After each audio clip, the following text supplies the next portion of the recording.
एक नया कंसर्न और उभर करके आया है जिस पर कोई ज़्यादा बात नहीं कर रहा है, वो ये है कि ये जो ग्रेटर नोएडा वेस्ट और दिल्ली एनसीआर में पूरे बिल्डरों की जो पूरी मनमानी चल रही है ना, पैसे कमाने के लिए लोग सिर्फ फ्लैट पाने के लिए करोड़ों रुपए तक खर्च कर रहे हैं। उसके बावजूद बिल्डर और उसकी मेंटेनेंस कंपनी जो है वो बहुत ज़्यादा अच्छा काम नहीं कर रही है। अरिहंत अंबर एक सोसाइटी है ग्रेटर नोएडा वेस्ट में, यहाँ पर एक बड़ा दुखदाई हादसा हुआ है। वहाँ पर रहने वाला एक शख्स है, वो जब कोई सामान लेने के लिए बाज़ार जा रहा था तो उसकी बाइक जब टावर डी के पास में पहुंची तो ऊपर से प्लास्टर गिरा, पूरा का पूरा उसके सिर पर आकर के गिरा और उस बेचारे की मृत्यु हो गई।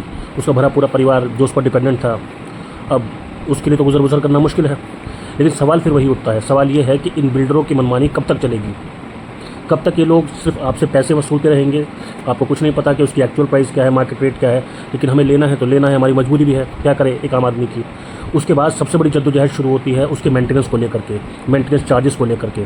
और भी मुँह मांगे दामों पर बिल्डर मुँह मांगे दामों पर मेंटेनेंस ले रहा है आपसे, लेकिन उस तरीके से अपने जो स्ट्रक्चर है, जो पूरा का पूरा जो ढांचा है, उसकी कोई मेंटेनेंस नहीं हो रही है। ये भी उसी का नतीजा था कि उस बेचारे की जान चली गई इस हादसे की वजह से। तो सरकार को इस बात को लेकर के ध्यान रखना चाहिए, या सरकार को इस पर कोई एक व्यापक नीति बनानी चाहिए, कठोर कानून बनाना चाहिए।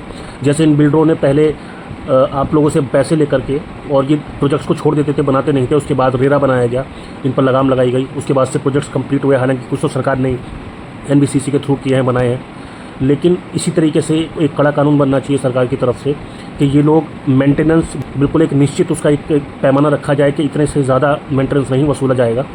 और इसके अलावा जो पूरा स्ट्रक्चर है उसकी बहुत अच्छी तरीके से मेंटेनेंस हो, बाकायदा समय समय पर उसकी मरम्मत करते रहें, ताकि हम लोगों की जान पर ना बन करके आए। चावला जी की तरह जिन बेचारे का देहांत हुआ है, तो सरकार को इस बारे में सोचना चाहिए। बाकी आपका क्या मानना है आप भी बताइए, अपनी राय ज़रूर दीजिए। क्या पता ये आपका कहना सरकार के कानों तक पहुँचे सजग नागरिक के तौर पर।